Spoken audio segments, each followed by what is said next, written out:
Gospoda.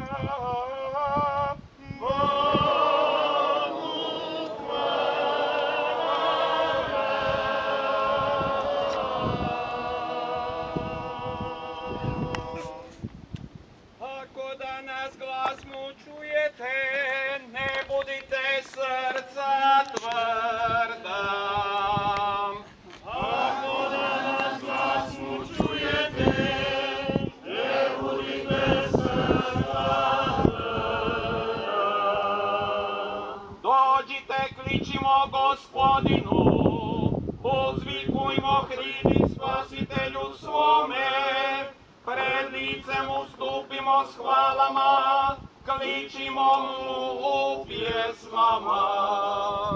Ako danas glas mu čujete, ne budite srca tvrda.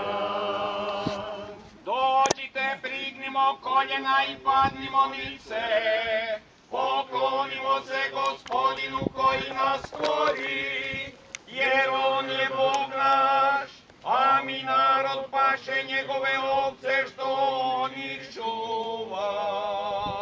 Ako danas glas mu čujete, ne budite srca tvrda.